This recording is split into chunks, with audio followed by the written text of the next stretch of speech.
गुरुर्ब्रह्मा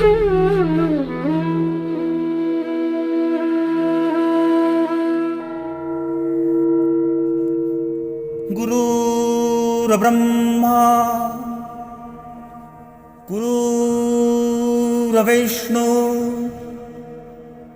गुरुर्देवो महेश्वरा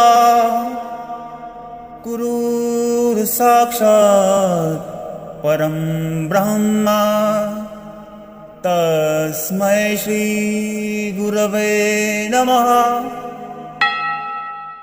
प्रश्न आया है, द्वैत अद्वैत में अंतर क्या है?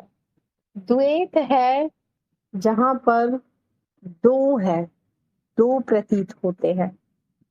सबसे छोटे से छोटा उदाहरण देखिए, लड़का लड़की, अच्छा बुरा, सुंदरता बदसूरत, प्रेम घृणा, जहां दो है और वो भी वास्तव में दो नहीं है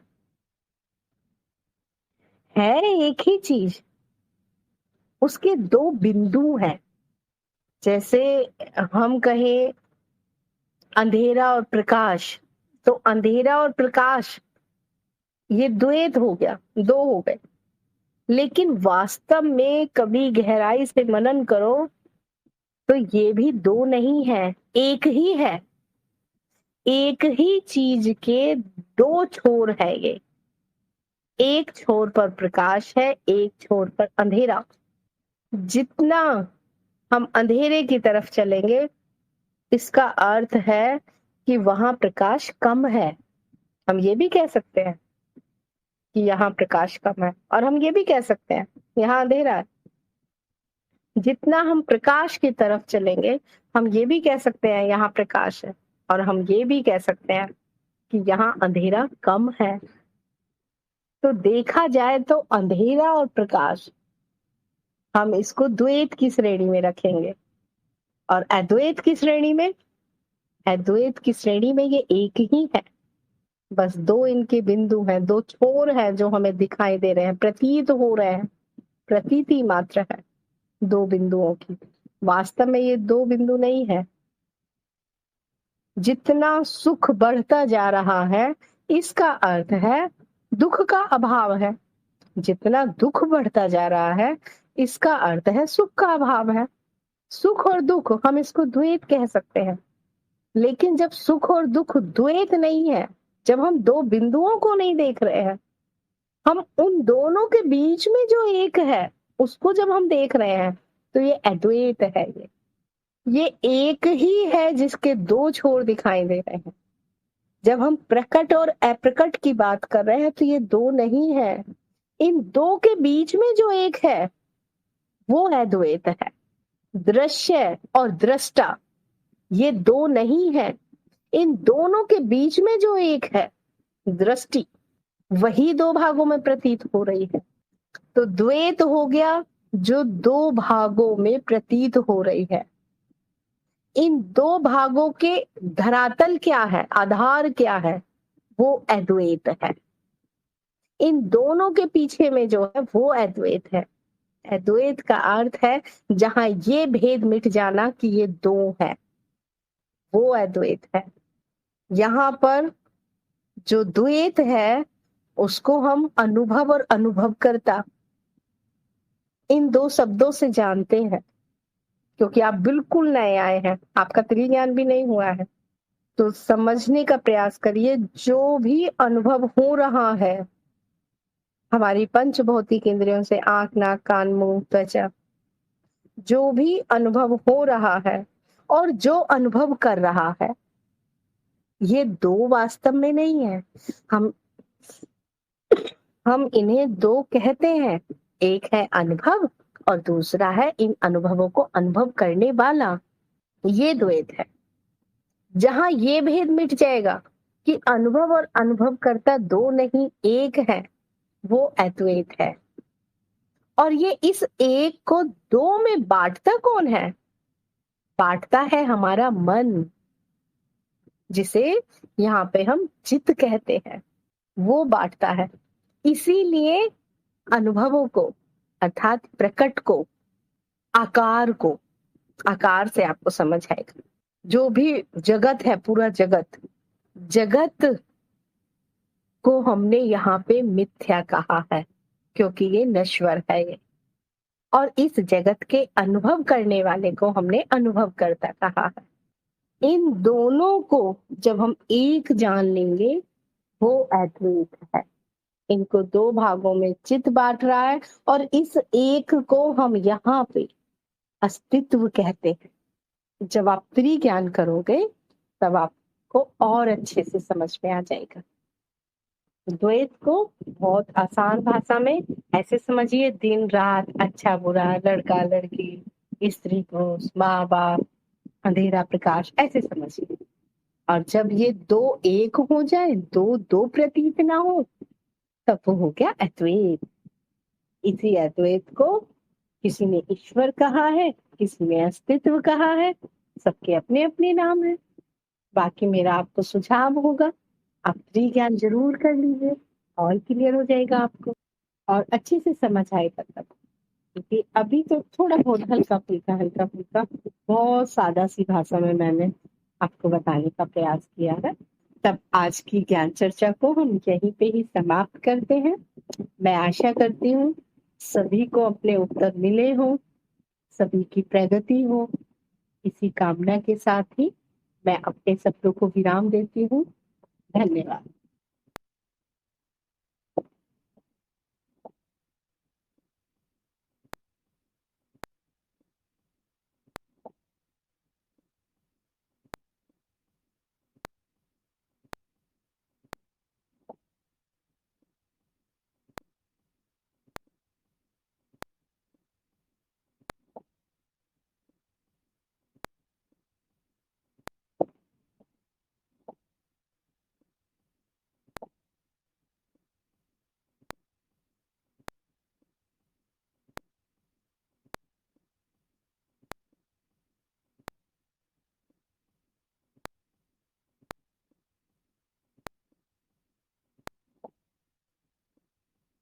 वो हो गया अद्वैत। इसी अद्वैत को किसी ने ईश्वर कहा है, किसी ने अस्तित्व कहा है। सबके अपने अपने नाम है। बाकी मेरा आपको सुझाव होगा, आप त्रिज्ञान जरूर कर लीजिए, और क्लियर हो जाएगा आपको, है ना, और अच्छे से समझ आएगा तब। क्योंकि अभी तो थोड़ा बहुत हल्का फुल्का बहुत सादा सी भाषा में मैंने आपको बताने का प्रयास किया है। तब आज की ज्ञान चर्चा को हम यहीं पे ही समाप्त करते हैं। मैं आशा करती हूँ सभी को अपने उत्तर मिले हों, सभी की प्रगति हो। इसी कामना के साथ ही मैं अपने शब्दों को विराम देती हूँ। धन्यवाद।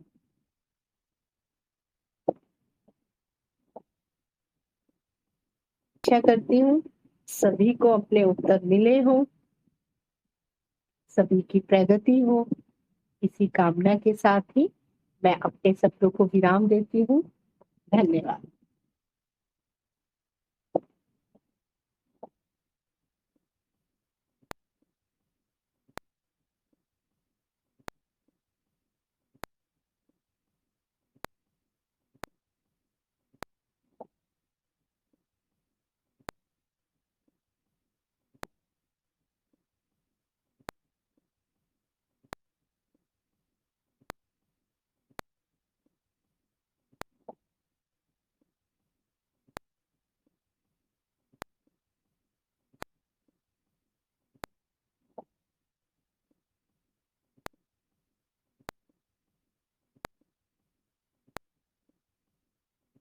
इसी कामना के साथ ही मैं अपने शब्दों को विराम देती हूँ। धन्यवाद।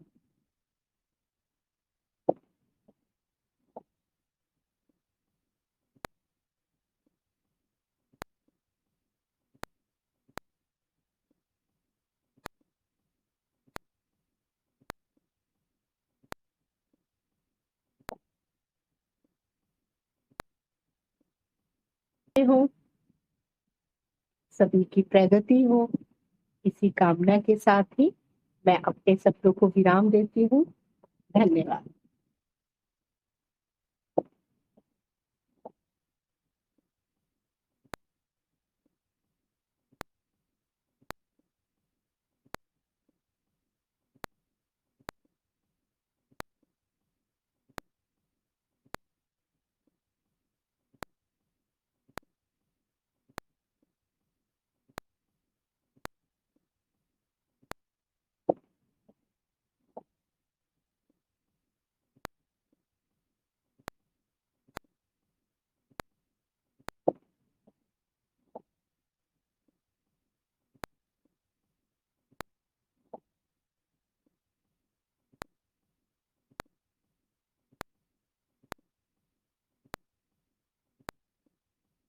द्वैत को बहुत आसान भाषा में ऐसे समझिए, दिन रात, अच्छा बुरा, लड़का लड़की, स्त्री पुरुष, माँ बाप, है ना, अंधेरा प्रकाश, ऐसे समझिए।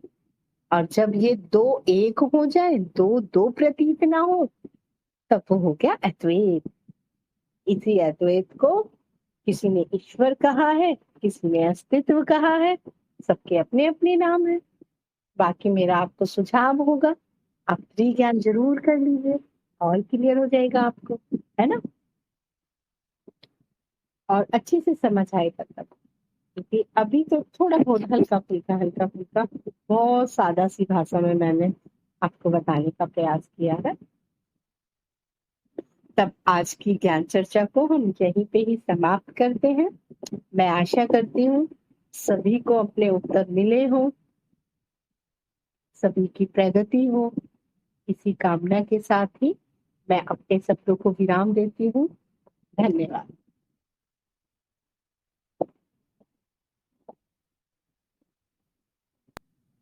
जिसे यहाँ पे हम चित्त कहते हैं,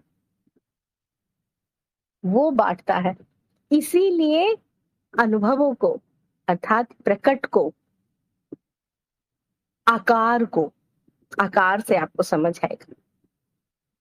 जो भी जगत है, पूरा जगत, जगत को हमने यहाँ पे मिथ्या कहा है, क्योंकि ये नश्वर है ये। और इस जगत के अनुभव करने वाले को हमने अनुभव करता कहा है। इन दोनों को जब हम एक जान लेंगे, वो अद्वैत है। इनको दो भागों में चित्त बांट रहा है, और इस एक को हम यहाँ पे अस्तित्व कहते हैं। जब आप त्रिज्ञान करोगे, तब आपको और अच्छे से समझ में आ जाएगा। द्वैत को बहुत आसान भाषा में ऐसे समझिए, दिन रात, अच्छा बुरा, लड़का लड़की, स्त्री पुरुष, माँ बाप, है ना, अंधेरा प्रकाश, ऐसे समझिए। और जब ये दो एक हो जाए, दो दो प्रतीत ना हो, तब वो हो गया अद्वैत।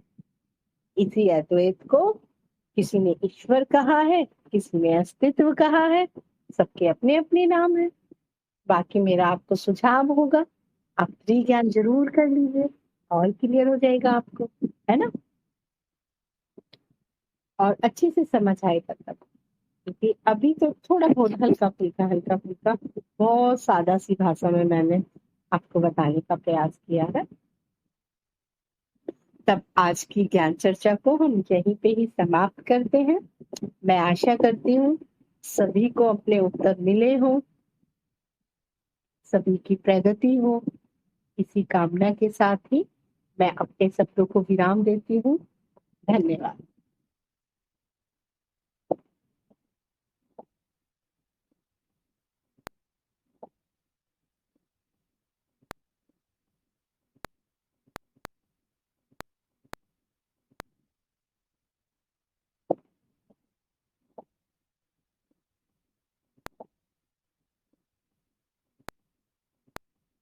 धन्यवाद।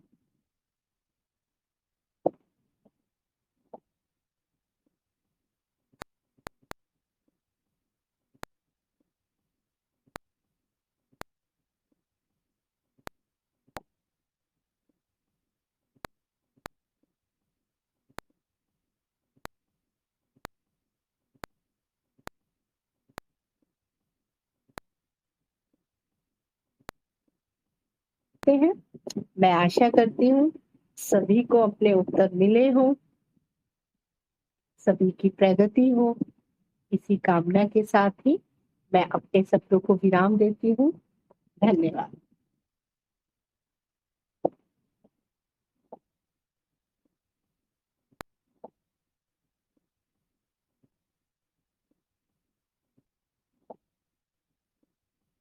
को अपने उत्तर मिले हों, सभी की प्रगति हो। इसी कामना के साथ ही मैं अपने शब्दों को विराम देती हूँ।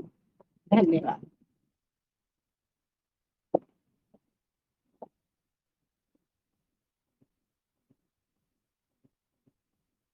यहीं पे ही समाप्त करते हैं। मैं आशा करती हूँ सभी को अपने उत्तर मिले हों, सभी की प्रगति हो। इसी कामना के साथ ही मैं अपने शब्दों को विराम देती हूँ। धन्यवाद।